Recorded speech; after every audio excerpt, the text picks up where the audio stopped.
بسم اللہ الرحمن الرحیم۔ السلام علیکم۔ آج ایک ایسی کہانی آپ کی خدمت میں لائے ہیں جسے سن کر یقیناً آپ کے اندر نیکی کا جذبہ پیدا ہوگا۔ دینوں مسجد میں داخل ہوا تو مولوی صاحب خطبہ دے رہے تھے۔ وہ چپ چاپ سنتا رہا۔ معمولی پڑھا لکھا تھا، کچھ سمجھ آیا کچھ نہ آیا، لیکن جب مولوی صاحب نے بتایا کہ ہمیں چھوٹی سے چھوٹی نیکی کو بھی حقیر نہیں سمجھنا چاہیے، اور کچھ ایسے واقعات بھی سنائے جب کسی معمولی سے عمل کی بنیاد پر اللہ نے بے حساب اجر دیا، تو اس نے سوچا کہ یہ کوشش تو میں بھی کر سکتا ہوں۔ بس جناب، نماز ختم ہوتے ہی وہ مولوی صاحب کے پاس پہنچا اور ان سے کوئی آسان سی کتاب مانگی جس پر عمل کر کے وہ بھی ثواب کما سکے۔ انہوں نے اس کا شوق دیکھتے ہوئے اسے ایک آسان سی احادیث کی بترجمہ کتاب تھما دی۔ دینوں کو نیا مشغلہ مل گیا تھا۔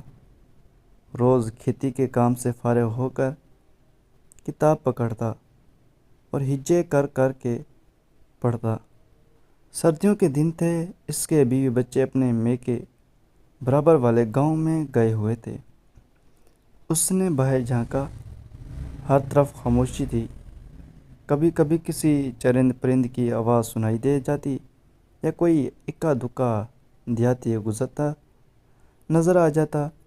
وہ اپنے بستر پر بیٹھ گیا اور مولوی صاحب کی دی ہوئی کتاب نکال کر پڑھنے لگا۔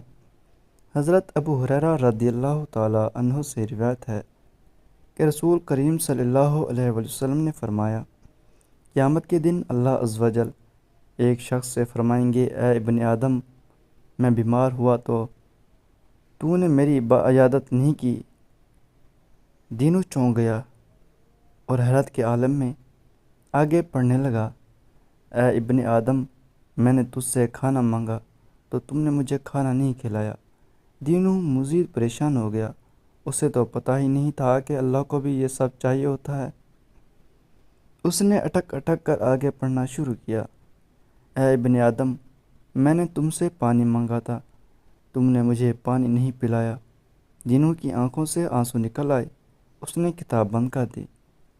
سب سے پہلے تو اس نے رو رو کر اللہ سے اپنی لا علمی کی معافی مانگی، اور پھر مولوی صاحب کے بتائے ہوئے طریقے کے مطابق دعا مانگنی شروع کر دی اور اللہ سے التجا کی کہ وہ اسے توفیق دے کہ اس کے گھر پہنچ سکے، یا اللہ کو جب ضرورت ہو تو خود اس کے گھر آئے، وہ اسے کھانا بھی دے گا اور اس کی پوری دیکھ بھال بھی کرے گا۔ اگلے دن دینو صبح سویرے اٹھ گیا اور جلدی جلدی گھر صاف کرنے لگا۔ اسے بہت امید تھی کہ اللہ نے اس کی التجا سن لی ہوگی اور وہ ضرور اس کے گھر آ کر اسے خدمت کا موقع دے گا۔ تبھی اسے باہر کسی کے کھانسنے کی آواز سنائی دی۔ اس نے جلدی سے دروازہ کھول کر باہر جھانکا، لیکن باہر تو رحمت چچا کھڑا تھا۔ وہ موچی تھا، پورے گاؤں کے جوتے وہیں بناتا تھا۔ دینوں نے اس سے علیق سلیق کرنا چاہی، مگر وہ کچھ بجھا نظر آ رہا تھا۔ کیا بات ہے، تمہاری طبیعت کچھ ٹھیک نہیں لگ رہی؟ دینوں اسے گھر کے اندر لے آیا۔ بیچارہ رحمت بخار میں پھنک رہا تھا۔ دینوں نے جلدی سے اسے چائے بنا کر پلائی اور اس سے علاج کے بارے میں پوچھا۔ چھوڑو، بھی کیا دوا لینی ہے، کب سے ایسے ہی چل رہا ہے، خود ہی ٹھیک ہو جائے گا، رحمت نے بیزاری سے جواب دیا۔ دینوں سمجھ گیا کہ رحمت کے پاس علاج کے پیسے نہیں ہیں۔ وہ اندر گیا اور کچھ رقم اسے زبردستی تھما دی، اپنا علاج ٹھیک سے کرواؤ اور اگر مزید ضرورت ہو تو مجھے بتا دینا۔ رحمت ہکا بکا رہ گیا، اس کی آنکھوں میں خوشی کے آنسو تھے۔ وہ اسے دعائیں دیتا ہوا رخصت ہو گیا۔ دوپہر ہو چکی تھی۔ دینوں نے جلدی جلدی کھانے کی تیاری شروع کی۔ اس نے کھانے کی مقدار زیادہ رکھی تھی تاکہ جب اللہ آئے تو کھانا کافی ہو جائے۔ وہ بار بار باہر جھانکتا، لیکن اللہ کہیں نظر نہیں آیا۔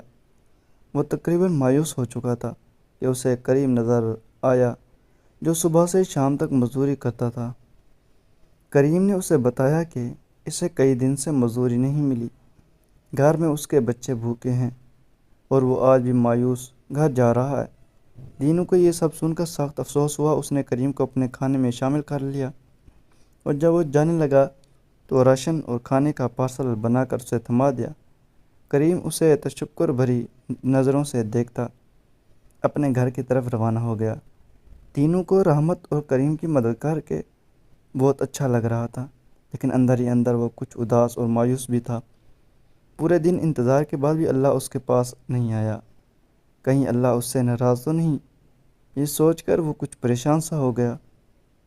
اس نے جلدی سے اپنی حدیث کی کتاب نکالی، پہلے پچھلا سبق دہرایا اور پھر آگے پڑھنا شروع کیا۔ وہ شخص حیران ہو کر کہے گا کہ اے میرے رب، میں آپ کی عیادت کیسے کرتا، حالانکہ آپ تو رب العالمین ہیں۔ اللہ تعالیٰ فرمائیں گے، کیا تجھے معلوم نہیں کہ میرا فلاں بندہ بیمار تھا؟ اگر تم اس کی عیادت کرتے تو مجھے اس کے پاس پاتے۔ دینوں کی آنکھوں کے سامنے یکدم رحمت کا زرد چہرہ گھوم گیا۔ اس نے اگلی سطر پڑھی۔ حدیث کا باقی حصہ وہ شخص کہے گا، اے میرے رب، میں آپ کو کھانا کیسے کھلاتا؟ آپ تو دو جہاں کے پالنے والے ہیں۔ اللہ فرمائیں گے کہ کیا تمہیں معلوم نہیں کہ میرے فلاں بندے نے تم سے کھانا مانگا؟ تم اگر اس کو کھانا کھلاتے تو تم مجھے اس کے پاس پاتے۔ پھر وہ شخص کہے گا، اے میرے رب، میں آپ کو کیسے پانی پلاتا؟ آپ تو دو عالم کے مالک ہیں۔ اللہ تعالیٰ فرمائیں گے، میرے فلاں بندہ نے تم سے پانی مانگا تھا، اگر تم اس کو پانی پلاتے تو تم مجھے اس کے پاس پاتے۔ دینوں کی آنکھوں میں آنسو تھے اور اس کے تصور میں کریم اور رحمت جگمگا رہے تھے۔ وہ اپنا سبق نہ صرف سمجھ چکا تھا بلکہ اس میں کامیاب بھی ہو چکا تھا۔